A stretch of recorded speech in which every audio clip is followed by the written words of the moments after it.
Dear children, welcome you all in the online classes of Bishop Academy.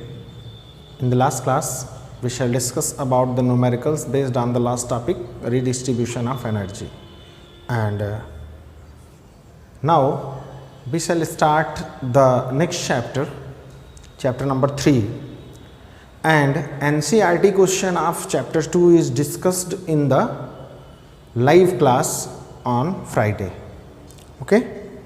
So you have to solve the NCERT question of chapter 2, in which most of the questions are discussed in the regular classroom, and the doubts of your NCERT problem is cleared on the live class. Okay. Now we shall start. This is part 1 of chapter 3, current electricity. In the first two chapters, chapter 1 and 2, we shall study about the charges in rest, means electrostatics.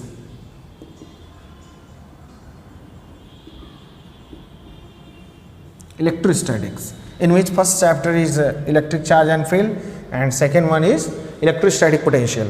These both chapters based on the concept of electrostatics, means when charge is in rest. It's okay. If the charge is in motion, then what happen? मतलब पहले दो chapter हमने पढ़े हैं, उनमें क्या होता था, जब कोई चार्ज रेस्ट में होता था तो उनसे क्या प्रॉपर्टी एसोसिएटेड होती है उसके बारे में हमने स्टडी किया था. अब जो है हमें वो इलेक्ट्रोडायनामिक्स पढ़ना है.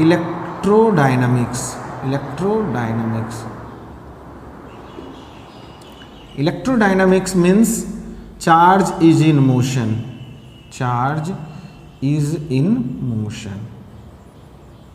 यानी कि जब चार्ज मोशन में हो तो क्या होता है, और जब चार्ज मोशन में हो तो जनरेट होता है करंट, और इसी के स्टडी को, इस टॉपिक को कहते हैं हम current electricity. Means current electricity is the branch of physics in which charge is in motion.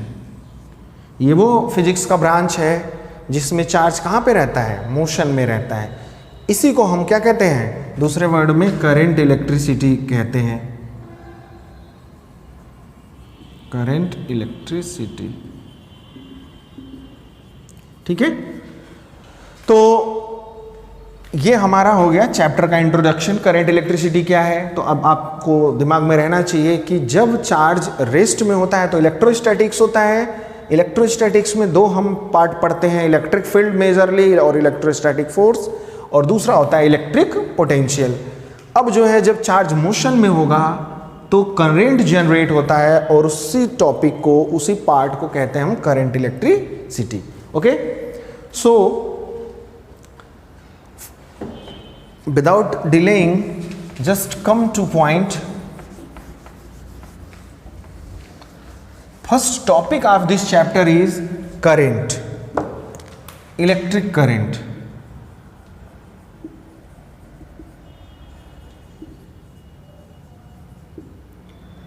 इस चैप्टर का पहला ही टॉपिक है इलेक्ट्रिक करंट. आपने वाटर करंट सुना होगा, एयर करंट सुना होगा, अब है हमारे पास इलेक्ट्रिक करंट. वाटर करंट में क्या होता है, जब वाटर, ढेर सारा वाटर एक फ्लो में, एक दिशा में फ्लो करता है तो उसको हम कहते हैं वाटर करंट.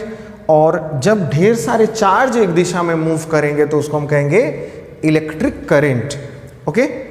अब जो है इलेक्ट्रिक करंट का फिजिकल मेजरमेंट क्या है, जो कि हम फिजिक्स पढ़ रहे हैं तो हमको इसके बेसिक नॉलेज पर, यानी कि फिजिकल पार्ट पर ही अपना व्यू रखना है. ठीक है.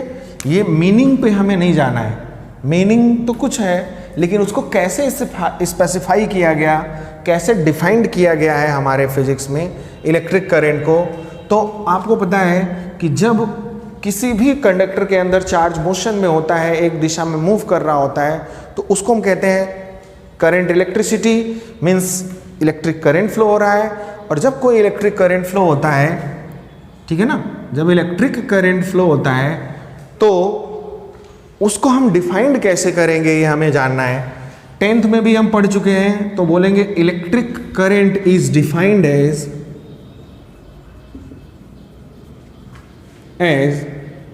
The time rate of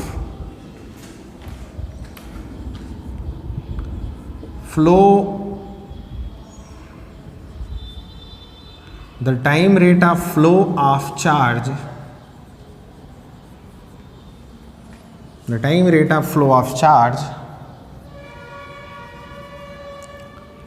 through a conductor या charge through the cross section of conductor.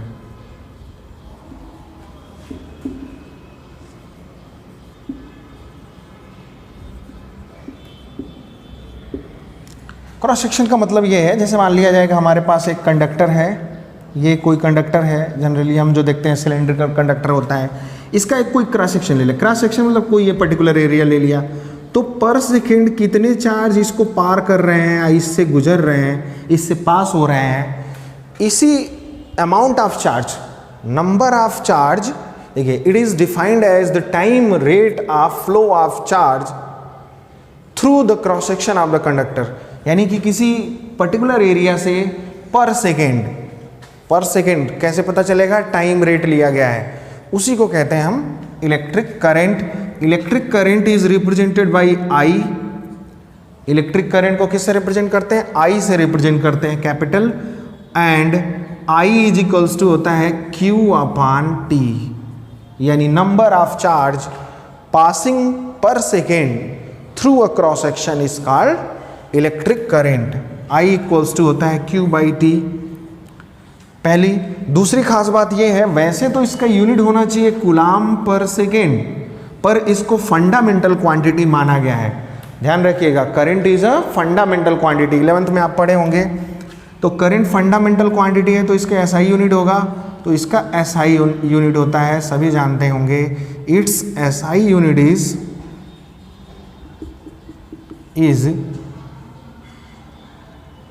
Ampere. इस SI यूनिट इज एम्पियर, पूरा लिख देते हैं एम्पियर, कैपिटल। इसका SI यूनिट जो होता है वो एम्पियर होता है, ठीक है ना, इलेक्ट्रिक करंट का। अब जो है हम इसको जान लेते हैं, ये स्केलर है या वेक्टर क्वांटिटी है, या एक और फार्मूला होता है, आपको सभी को पता है, quantization of charge first chapter में पढ़े थे हम, Q equals to N into E, where N is number of electron and E is charge of one electron. That's why if we put the value of Q in this equation, we have I is equals to NE by T. I जो है वो NE by T है। Q की value जैसे ही हम यहाँ पे put करेंगे तो NE by T हो जाएगा, ठीक है ना। अब जो है ये हमारा हो गया। अब बात आती है कि चार्ज इलेक्ट्रिक करंट कैसी क्वांटिटी है, स्केलर या वेक्टर। तो जान लीजिए, electric current is a scalar quantity, it is a scalar quantity.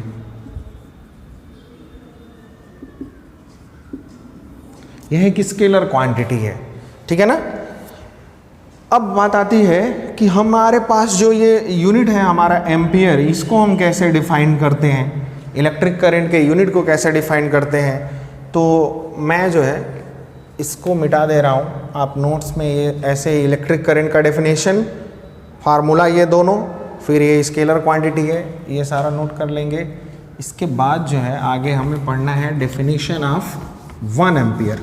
आखिर 1 एम्पियर हम किसे कहेंगे, कब 1 एम्पियर करंट किसी कंडक्टर में माना जाएगा।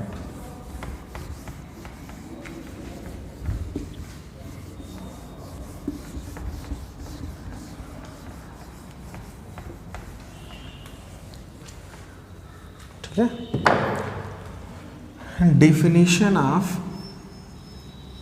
1 एम्पियर। देखिए, I इक्वल्स टू होता है Q बाई टी। यदि Q इज इक्वल्स टू क्या हो, 1 कूलाम हो, if Q equals to 1 coulomb, and t equals to 1 second हो तो हमारा I का जो वैल्यू होगा, Q की वैल्यू है 1 और टाइम है हमारा 1 सेकेंड, रख देंगे तो I की वैल्यू क्या हो जाएगा 1 ampere. Means if 1 coulomb of charge passes through the particular cross section of a wire in 1 second, that's why current flowing in that wire is known as 1 ampere. Okay, so write down the definition of 1 ampere with the lecture. And some other units of current, smaller units like other units of electric current.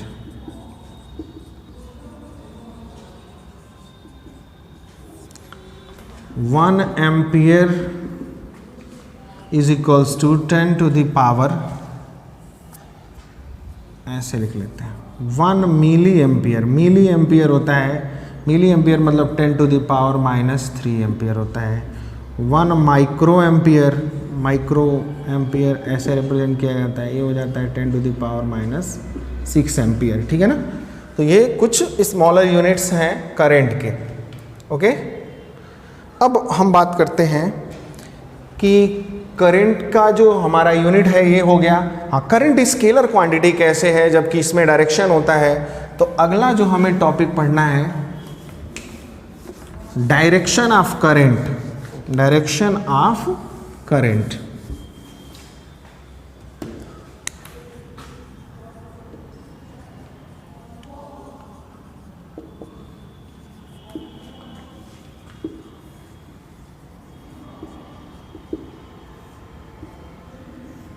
Direction of current हमें पढ़ना है। Current का क्या direction होता है, तो देखिए current, जब हमें करंट पता चला उस समय हमें इलेक्ट्रॉनों के बारे में जानकारी नहीं थी। इलेक्ट्रॉनों की डिस्कवरी जो है काफ़ी बाद में हुई, काफ़ी बाद में पता लगा कि जो इलेक्ट्रिक करंट होता है यानी किसी वायर के थ्रू, जो कंडक्टर के थ्रू जो करंट फ्लो होता है वो due to flow of electrons होता है, यानी इलेक्ट्रॉनों के फ्लो की वजह से होता है। ये हमें बाद में पता चली। उससे पहले हमारे पास कोई मेजरमेंट नहीं था कि बस ये हम कहते थे कि चार्ज जो क्या है मोशन में है इसलिए इलेक्ट्रिक करंट सेट हो रहा है। ये नहीं पता था कि वो इलेक्ट्रॉन मोशन में है या प्रोटॉन मोशन में है। तो उस समय जो है करंट के डायरेक्शन को बताने के लिए कन्वेंशनल मेथड था। कन्वेंशनल मेथड जानते ही हैं, कन्वेंशनल मेथड जिसका कोई सॉलिड एविडेंस ना हो। जैसे घने बादल लग जाएं तो लोग कहते हैं अभी बारिश होगी। भाई कैसे कहते हैं, कोई प्रूफ है, कोई ज़रूरी है बादल लगे तो बारिश हो ही नहीं, लेकिन उनको अनुभव हो गया है, अंदाज़ा हो गया है कि नहीं बादल लगा है तो बारिश होगी ही होगी। और मैक्सिमम जो होता है 90% 95% केसेस में बारिश होती है। तो इसलिए जो है कन्वेंशनल मतलब होता है जो ट्रेडिशनल मेथड था, जिस ढर्रे, जिसको हम एक ढर्रे पे कहते हैं कहना। कन्वेंशनल डायरेक्शन ऑफ करंट हमें पहला जानना है जिसका कोई सॉलिड एविडेंस ना हो। Conventional direction of current. Okay, conventional direction of current क्या है, जब किसी कंडक्टर में करंट फ्लो होता है ये कहा गया कि करंट का जो डायरेक्शन वही होगा जिस डायरेक्शन में जो है पॉजिटिव चार्ज मूव करते हैं। It means the direction of current is always along the direction of motion of charge। Charge सिर्फ हमने कहा इसका मतलब पॉजिटिव चार्ज, ठीक है ना। जब हम निगेटिव वर्ड बोलेंगे तब वो निगेटिव चार्ज कहा जाएगा। यदि हम कुछ नहीं बोलते हैं सिर्फ चार्ज बोलते हैं तो वो पॉजिटिव चार्ज है। It means according to conventional direction of current, the direction of current is always flowing along the direction of positive charge. मतलब किसी वायर में पॉजिटिव चार्ज जो है वो अगर इधर की तरफ मूव कर रहे हैं तो करंट का भी डायरेक्शन किधर की तरफ होगा,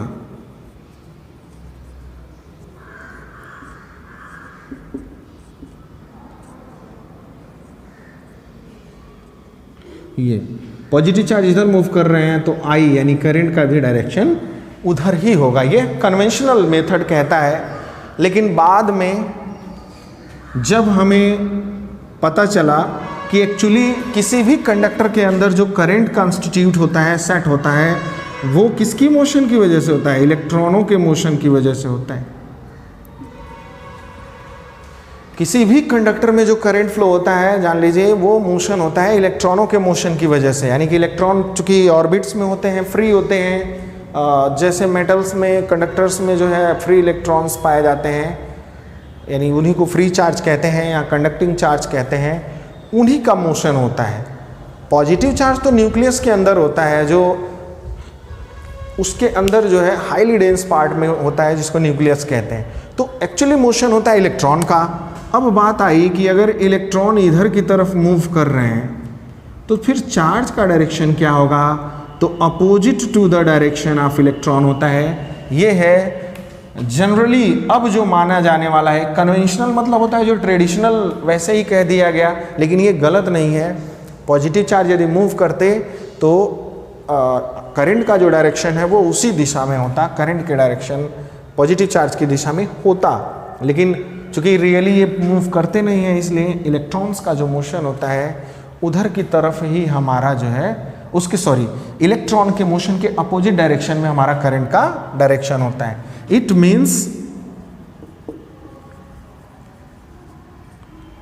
means in the real the direction of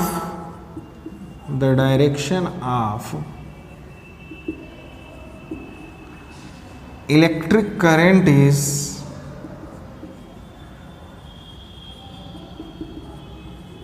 opposite to the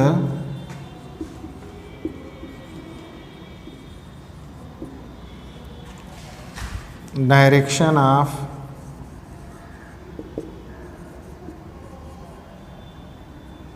motion of electron। ये कन्वेंशनल बहुत कम पूछा जाता है, कभी कभी पूछ देता है what is conventional direction of current. चूंकि ये आउटडेटेड है,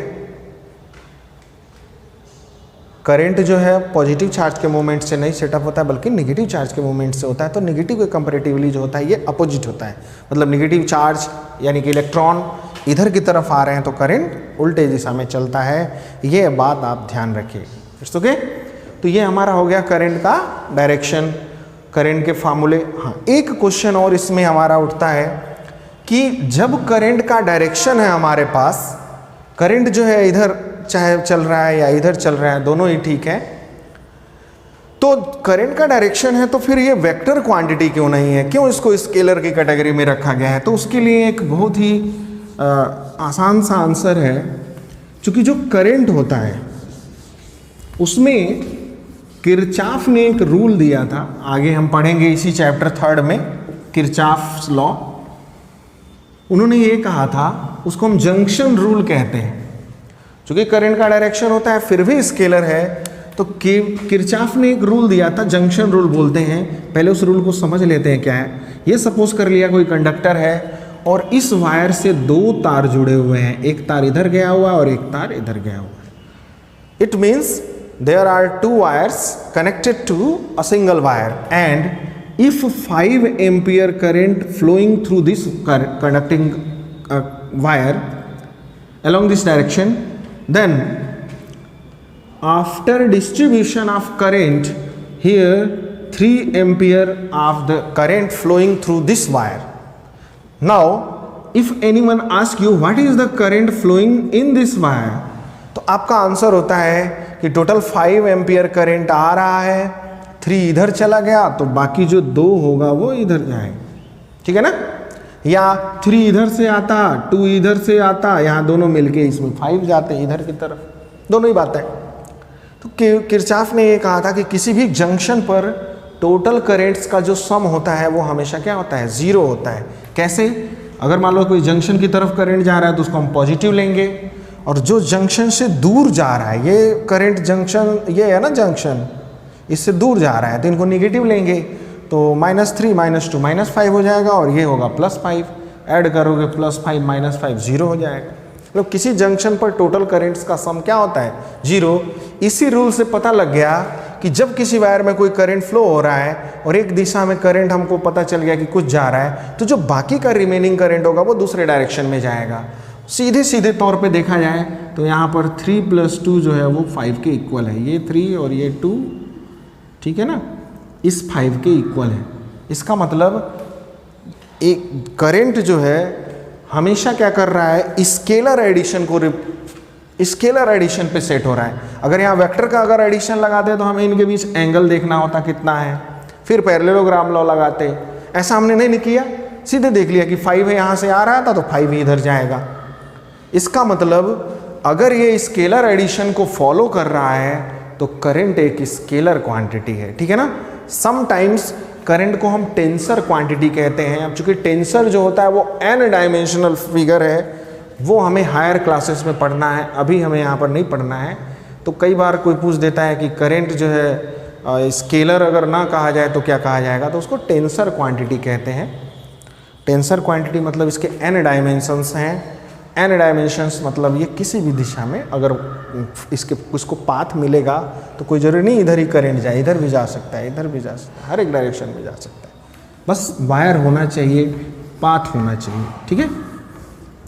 तो ये हमारा रहा करंट, और करंट का डेफिनेशन, उसके यूनिट्स, और यूनिट्स के डेफिनेशन, सम स्मॉलर यूनिट्स, करंट स्केलर है या वेक्टर है, क्यों है, एंड डायरेक्शन ऑफ करंट में कन्वेंशनल करंट पढ़े थे, और एक रियल डायरेक्शन ऑफ करंट क्या होता है, वास्तविक डायरेक्शन क्या होता है, ये हमने देखा। Okay, this is the introductory class. So this class is over now, and you have to read your books and revise the things and prepare yourself. Thank you. Have a nice day.